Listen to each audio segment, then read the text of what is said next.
There's so much diversity and unique things and different things going on in our country that we have so much to tell the world still. Hi, I'm Rüdger van Wyk, winemaker of Karatora wines. I grew up in George, born and bred in the Cape South Coast of South Africa, where I finished my high school.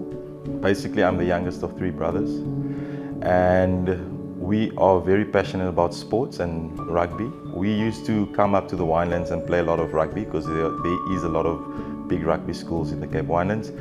And my brother, that's my middle brother, actually studied winemaking before me, and that's where I got my inspiration from. At that time, he was working at a cellar in Paul, and we stayed with him during our rugby tours. And that actually on weekends he would take us through the cellar, show us the stainless steel tanks, the fermenting white barrels, and immediately I knew this is for me and this is so interesting and it's just so unique to the point that my mother doesn't drink any wine. Just wanted to irritate my mother by studying something that she doesn't like. We are first generation wine farmers or winemakers. In George, they probably look at farming cattle and vegetables, so there's no such things as vineyards there, That was very inspirational for me. We came back to Stellenbosch University, where I studied and completed my 4-year degree. After that, I became part of the Cape Winemakers Guild protege program, and that was probably the most amazing experience I got there.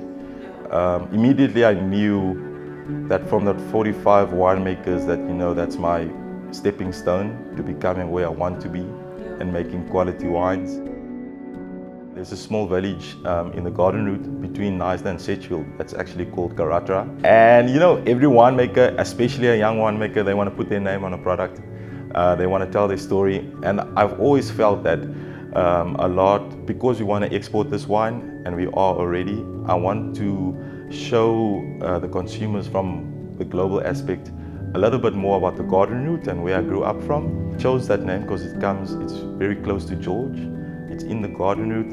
It actually means deep dark shadows from my Khoisan heritage, and it refers to a larger river in that small town, which they used to fish, and it was very iron rich, so it's very dark and they couldn't see, through the water. And I think, it has that mystical name, Deep Dark Shadows.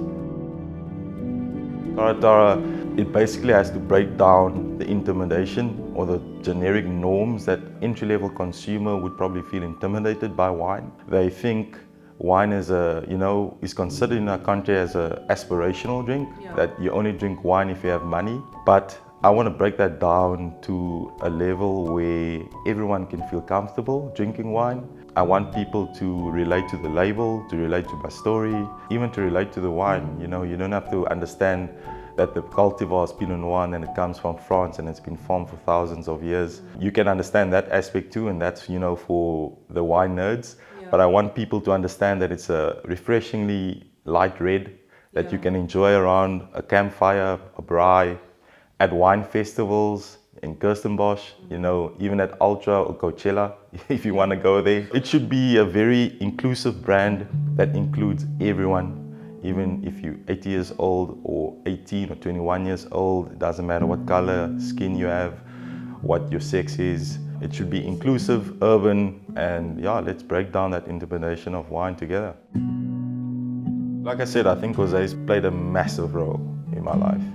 The opportunities that he's given me, the freedom, the reason to express my winemaking style, my personality, the business acumen that he's actually teaching me now, to establish this brand and how business works, and that plays a massive role. Crazy story. The week before we flew out to Burgundy, I just saw on a website there was an advertisement for assistant winemaker position at Starcontact. I immediately knew that this is something special. Although, I've got nothing to lose because I'm going to France. I was 23 years old. So, just apply for the job because you're flying out to France the next week. They actually asked me to come in for an interview, and I was so shocked and surprised because I didn't think that, he would get back to me, And I told him my whole story, and on the Saturday he basically contacted me, and I told him, listen, I'm flying out to France, so I understand if it's not going to work. And on the Sunday he basically said the position is mine, and I can go out and enjoy and learn as much as possible in France, and I should just let him know when I get back so I can start in South Africa. So it was an amazing experience because I knew I'm going to France the first thing, and I knew I'm coming back to a permanent job when I got back. Yeah, that was a dream. That was I had an amazing experience in 2015, and yeah, great experience in France. You know, I learned as much as possible, and that's where the passion for Pinot Noir and Chardonnay grew. And actually for wine, I think for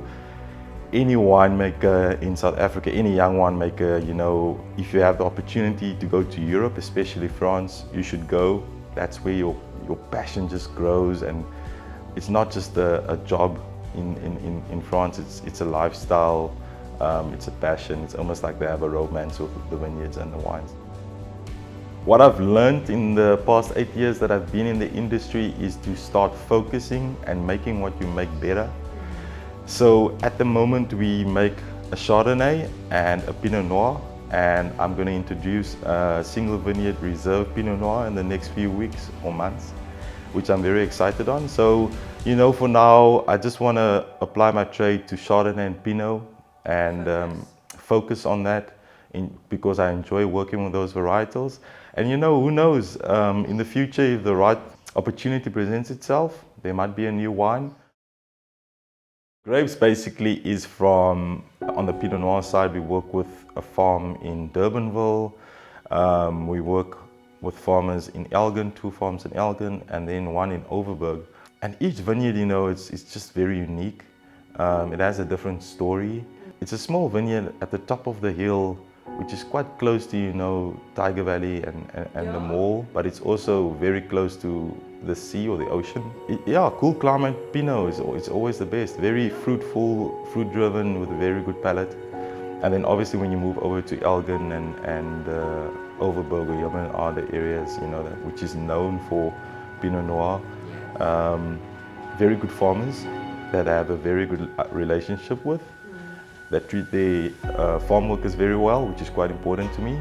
And yeah, for me, you know, quality is always the most important thing about a wine. Quality farmers with quality grapes and unique story. As a student, I always thought that I wanted to become a winemaker in Stellenbosch. You know, I mentioned it a few times and a lot of people were laughing at me. I mean, they were like, well, what's the chance of you being a winemaker in Stellenbosch? Yeah. And yeah, I am, you know. There was an intimidation factor. Although I understand that in a way, it's still a job, it's still consumed, you still have to sell, and you still partake maybe in a little bit of competition between brands, and you just, you know, have to come in like a cannonball and just break down the wall. Yeah, I think that's probably my personality, you know. I think whenever someone says I can't do it, I want to prove them wrong. Yeah. Although sometimes there was a lot of failures, but sometimes there was some success too. I won Diners Club Young Winemaker in 2018. You know, weirdly enough, I didn't tell a lot of people that, but that was also one of my goals as a student in university, is to achieve something like that. And yeah, a few months later, they announced that. And also to be the first person of color achieving something like that, that was amazing. Personally, it was a feat for me. I really enjoyed it. And people are like, do you really know, like, you're the first of this and the first of that? It's being the first of something, that's a challenge. I think, you know, the wall was probably breaking through in the wine industry, because it's, you know, sitting in class as a student next to students that are 6th generation, 5th generation farmers, already knowing that they're going back to their father's farms or they're going to their father's friends, you know, connection, that they're going to harvest in the United States or Australia. That was a massive challenge. Like, you know, some of the students were sitting next to me having already had harvest experience of 3-4 years. I was always playing catch up. That was a challenge, and I had to either cry in a corner or I had to figure out how I maneuver myself around this wall. And actually that's where the Cape Winemakers Guild Protégé program played a massive role for myself. A lot of people just see it, you know, as a next step or a next year or two, but I saw that really as a stepping stone to gain as much experience as possible, you know, sitting next to Peter Ferreira, listening about his comments, listening to Charles Hopkins, listening to Aubrey Beslard, taking that in. They just want to get on with it, make wine, and, you know, for them, you have to stand out. That's what I basically knew. You have to be something different. I think it's in my personality. I think there was other proteges that, got really intimidated and just really sat back. I sort of learned very quickly that you have to be out there. It was maybe looked very conceited in a way for some. Yeah, they saw a little bit of confidence and a little bit of cockiness that you probably need now and then. Everything has happened very fast, in 8 years, like I've experienced a lot of things, and that's where I so appreciate what the opportunities that Jose gave me in Stockholm. And there's a lot of cameras and photos being taken around myself, but Jose is basically that kingpin, that's giving me that opportunity. Yeah, I love this dream. I love the path that I'm on at the moment, and long may it go forward.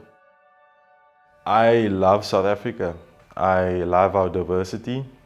I think although we have challenges, there's so much opportunity that's still awaiting us. I actually still think there's so many things that can happen with a lot of young guns that can come through the system. And the world is only starting to talk about us now. I think we are going to hit that wave at the right time.